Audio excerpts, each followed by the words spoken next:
Good morning and welcome to the Geelong Cricket Show yet again on this brilliant Saturday morning as we look at the great game of cricket in our great city of GWELONG. Yes, the Cats still prevail.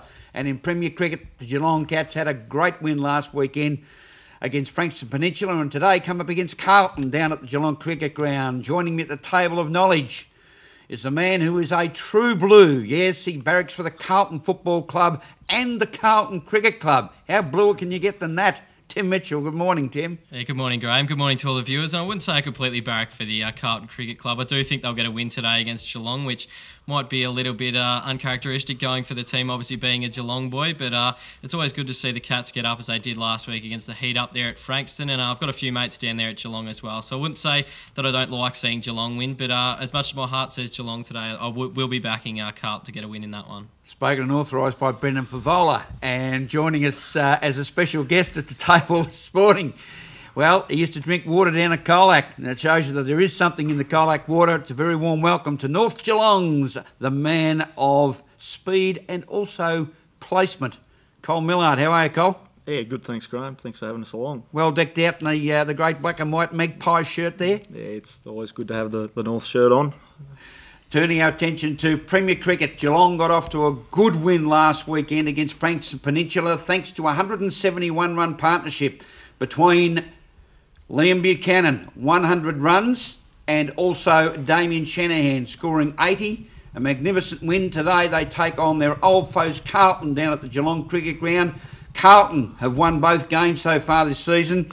They defeated Casey South Melbourne in round 1 and they defeated North Melbourne in round 2. Tim, your views? Well, it was really good last weekend to see Liam and Damien both get runs. Obviously, the two leaders for the Cats, and for those two to be the ones that are really standing up and leading from the front, I think that can only be a positive. The one that worried me from last weekend's game up there at Frankston was that Trent Waller, he's copped a little bit of stick, and we've spoken over the last couple of weeks about someone needing to stand up and really support Mark Carson. Last week it was the spinners, so I'll be interested to see what the deck does down there at the Geelong this weekend, whether they stick with Trent Waller, he's at the selection table as well, or whether they bring in another paceman. I know Adam DG Como, one of the guys that's come in from, I believe, North Melbourne, bowled fantastically last week and got the big wicket of Nick Jewell, so I imagine they'd stick with him. And as much as I want to say Geelong, I think with the quality that Carlton have at the top of the order, that includes Evan Golbus, who was in fantastic touch last week, making 85, I think it'll be a win for Carlton. But the history between the two sides, Geelong won the last one, so it's going to be a tight one, Graham, but as I have said a couple of times, I will be going for Carlton.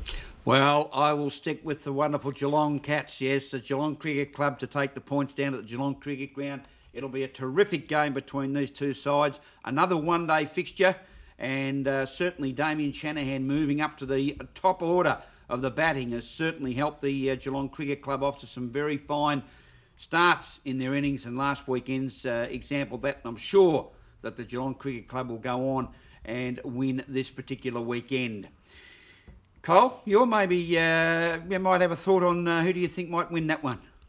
I think Geelong are going to be coming good. They've made some good scores, wins games of cricket, and they're batting with Liam and Shanahan getting into form. And look, I was lucky enough to play with Trent a long time ago, and I think I'd back Trent and Adam DeGiacomo, another good North Geelong boy, to do the business with the ball for us. So. Well, you heard it from the experts, so it'll be a great game of Premier Cricket down at the Geelong Cricket Ground, starting at 11 o'clock this morning, as we turn our attention to the world of Bellarine Peninsula Cricket Association. And in the A grade, well, it's a two-day game, and it started last weekend. And first of all, in the match that we saw as the match of the round, Jan Juck taking on Colandina. Colandina smacked up 262 with Norquay. Okay, Norquay making 124. Have they got enough runs, Tim?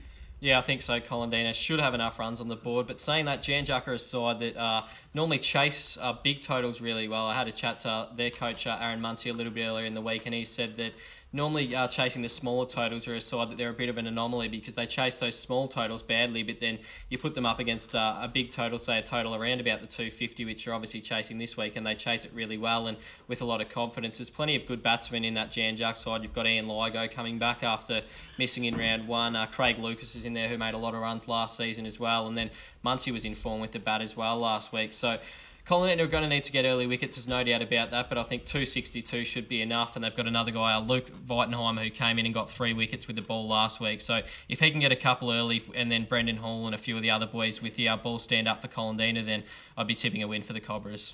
Out of Barrable Oval, Barrable resume at 1 for 26, chasing the Queenscliff Cooters total of 147. Enough on the board?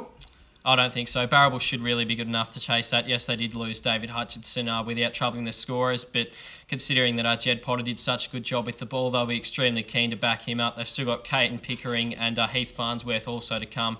Heath's been training a little bit with Geelong, but he's back playing with Barrable this week. So with those two still to come in terms of the batting order, I think Barrable should really be good enough to get what the extra 120 that they need. And it's a pretty young Queenscliff side that they've got out there at the moment too. Their coach, Tim Clark, was actually playing B grade last week. I think he was going to miss one of the weeks, so he just dropped himself back down. So a fairly undermanned Queenscliff that will be taking on Barrable, so I expect the Bulls to chase that one down. At the Bowen Hedge Village Park, Anglesea with 133 on the board. Bowen Hedge resume at 2 for 38. Another close encounter. Well, Anglesea, if they can get a couple of early wickets, might fancy themselves. Here, Lee Edmonds picked up 2 really crucial ones just before the close of play, getting Michael Moulton, who made the majority of the runs for Bowen Heads in round 1, and he also picked up the wicket of the captain-coach, Chris Welsford, too. But Jason Mallett resumes at 20 not out and in some pretty good touch. But look, I think if Anglesea can get a couple of early ones, as I said, they will fancy themselves, but Bowen Heads should really be good enough to knock off the 95 runs that they require to get a win there. Damien Vasily was 79, led Port Arlington on first innings total of 9 for 233 against Newcombe Bulls. I think the Bulls may be in for a long afternoon. Yeah, spoke to Damien a little bit earlier in the week as well, and he said that 233 was almost worth 300 because the ground there at Newcombe was fairly long and it was difficult for scoring. Good to see Damien up and about and in form as well. From the chat I had with him, he actually said that he was glad that the Demons had the bye in round 1 because he thought their preparations were a little bit behind, but from what they've shown so far in this game against Newcombe, it suggests that they're going to be a force and a side that's really pushing for finals towards the end of the season, I think, with the experience that they do have in that Port Arlington side. And down at the Ocean Grove Memorial Recreation Reserve, the Grubbers may be finding the task a bit hard this afternoon as they chase the Drysdale Hawks 281. Extremely difficult, Graham, to see them getting close here, Ocean Grove. They're without their captain from last season, David Bates, so it's very difficult to see who's going to stand up. They're going to need someone at the top of the order to do something, and that might be Corey Banfield, who was their B-grade captain last season. He's a quality bat and a guy that's normally pretty solid at the top of the order. So if Ocean Grove are going to be any chance, they're going to need maybe him and Sean Fankhauser to also stand up. But with Lee Allen, Brendan Sharp and all those quality bowlers that Drysdale do have, I think the Hawks might rout them and get their second big victory for the season against Ocean Grove. The world of Premier Cricket, Geelong versus Carlton at 11 a.m. this morning, Geelong Cricket Ground and the Bellarine Peninsula Cricket Association. We'll take a break and we'll be back to talk to the man that formerly pumped from Colac, Colin Millard, our special guest on the Geelong Cricket Show this morning. We are Geelong, the greatest team of all. We are Geelong.